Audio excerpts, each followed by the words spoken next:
If you would Google, I don't know, anyone remotely attractive, unfortunately I wouldn't be the first person in your search engine. We are going to attempt to decrust this. Now, just to preface before I do attempt to do so, I would just like to give a few disclaimers on some really cute new conditions that I've realized I have. So the first being a nice giant rash on my face. Oh, you can't see it, but you can. And the second one being my digestive tract is unfortunately really taking a turn for the worst, and fortunately you guys don't have to suffer through this, but let's just leave it at the fact that I really need to be making some dietary changes soon because I'm so sorry. The reason for today's video is I am going out. I know. Literally, this is such a rarity, and I will not exaggerate. I have not been out. New Orleans doesn't count. Since September. Like, I don't do that because I'm lazy. So we're gonna start with this face because clearly that needs the most work. Besides my rash and a few just, you know, problem areas, the skin's not looking too bad these days, thank God. Last winter, like this time last year, good God. I know I talk about my acne struggles a lot. It was really bad. Like, it was not good. So if you're in that boat, like, I understand, I've been there, you will survive. As I'm beating my face, I'll give a little update on my week. So today is Friday the 31st. Yay! Let's see, what did I do? Maggie was home the first week, so I was chillin', unemployed during that time. I went back to New Orleans with her, did that whole trip, but you all already know if you watched my vlogs, and if you didn't, you're fake. Just kidding. Literally started my job right away, which was amazing. I got a gym membership. I've been getting back on that fitness grind. I didn't go to the gym today because I just like truly did not want to. I was planning on it, but then I saw that the Taylor Swift documentary came out and I was hungry. I just finished my second week of work, my first official week, because last week it was Martin Luther King Jr. Day, so we had Monday off, and I can honestly say I love it. Like, I genuinely love it. I knew I would just because I had been working there for a year, and I love the people who I work with, and I'm excited. Like, obviously it's work, but it doesn't really feel like work. If you love what you do, you'll never work a day in your life. How's the face looking? Not great, but what can you do? I have this a question a day journal. If you could meet any famous person, who would you meet? And I genuinely had to think about it because obviously meeting any famous person would be cool, but I was trying to think of like what one celebrity would you just be in complete like, and so I would want to meet someone that I would have no idea what to expect. The conclusion I came to was Donald Trump. Now, if it's not obvious by now, I am not a Donald Trump fan, to say the least. I support him because I want America to succeed, but I don't support him as a president. Like, there is no way I would ever vote for him. I don't condone his behavior. I don't support his views. Like, really anything about him I don't align with. You have to admit he's definitely a very interesting person, and I'm kind of fascinated with him about how someone can be just so, I mean, the dude just does not care. And so I think if I got to meet him, I just would have no idea what kind of persona he would be. Like, would he be super nice and charismatic, or would he be like he appears on TV? If y'all could meet one famous person, who would you meet? Another thing that I'm like really fascinated about, I just get intrigued about the weirdest, randomest things. And I do a lot of research into them when I get in a rabbit hole. And my obsession for the past 6 months, I'd say, has been about pyramid schemes. I don't know, I can't grasp what it is about them that is so eerie to me, but I just feel like there's like a whole other dimension that people on the outside have no idea about. So I would never join a pyramid scheme, but I would think it'd be so interesting to like go undercover and see what's going on below the surface. I know there's a difference between multi-level marketing, network marketing, and a pyramid scheme, but as it has been proved time and time again in the US, the line is very, very thin. Herbalife, if you are at all interested in pyramid schemes, look at or watch Betting on Zero on Netflix. It literally is so fascinating. It talks about like how they literally are manipulating and scamming people out of so much money. They pry on the lower class, a lot of times minorities. In the movie they showed, they targeted the Latino population, which is just so predatory and disgusting. But it's truly fascinating that like people have no moral compass when it comes to getting money. But anywho, that's just Herbalife. But there's a lot of MLMs that I've been doing research into and just seeing like, why would you join one? You're not guaranteed any money. It almost like puts your, not social life, but kind of just your reputation at risk, because you kind of look, I don't know, you just look kind of desperate for people to join your team or whatever, because everyone you look at could be a potential financial gain for you. The reason I say that is because my dad just informed me that he was in a MLM in like the 80s.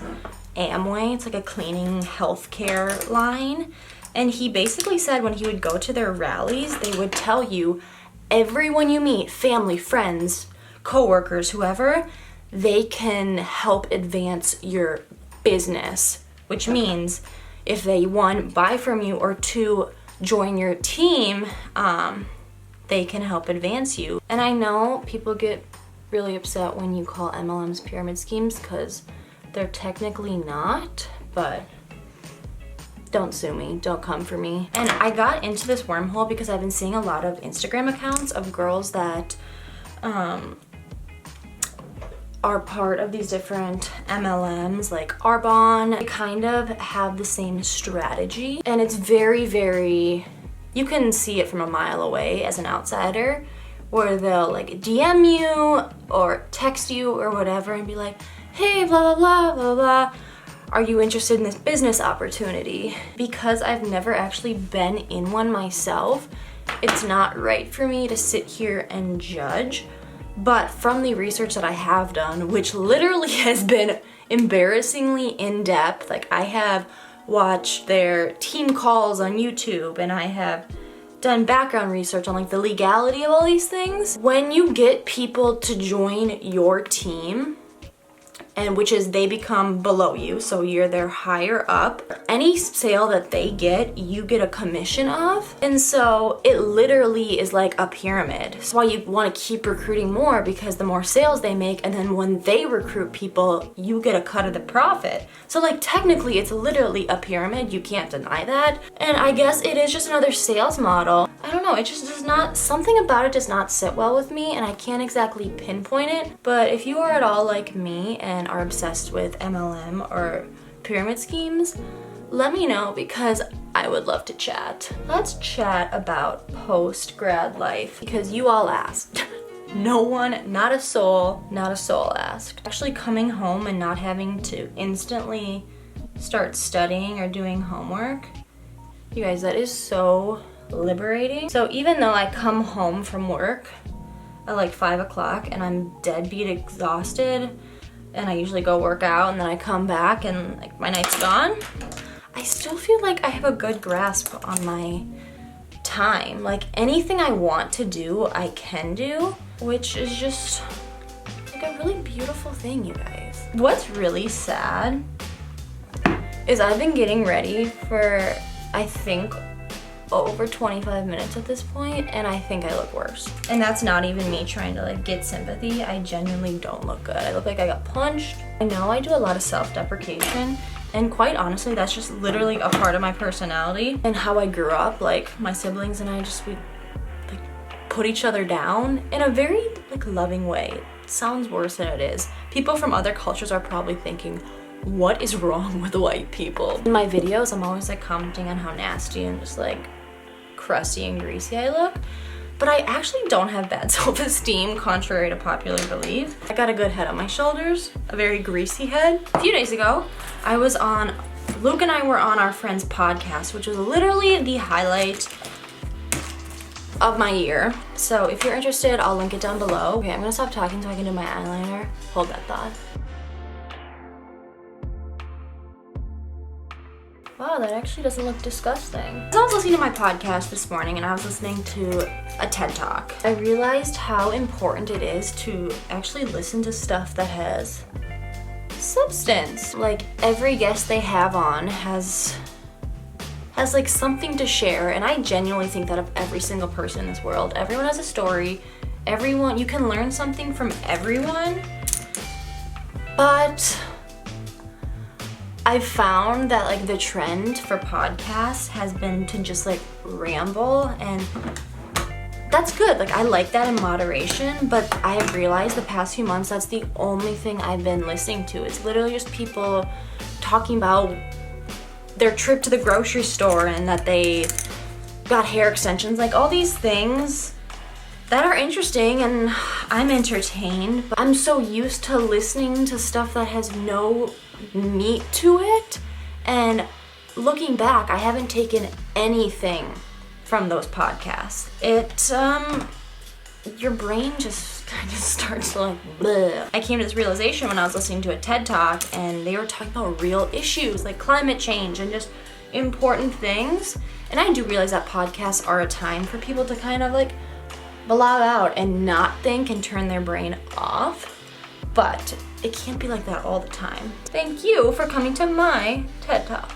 Like, why are white people, and I literally say this as a white person, one of my favorite pastimes is making fun of white people. I just think it's funny, like the memes and like culture or lack of, they're hilarious. If you can't make fun of yourself, that's gonna be a really, really boring life. Don't take yourself that seriously. Why are white people so obsessed with just like really gruesome crimes and murders? Like why is that entertaining? Why do we romanticize serial killers and just like the retelling of tragedies? And they do this for commercial purposes.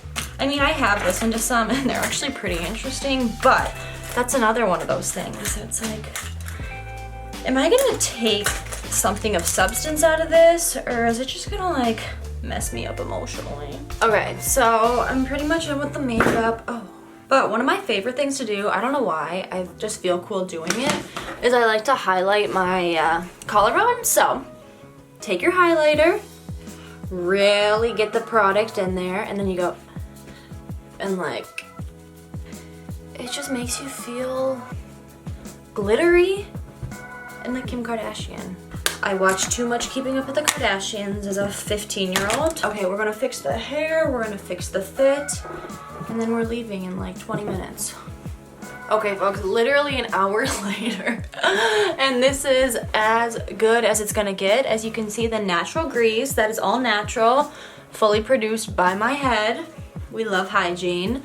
All black everything. Use this as inspiration that if I can pull myself together and look halfway decent enough to go out in public, anything is possible. Shoot for the stars, folks. It is possible. Much love to you, and until next time,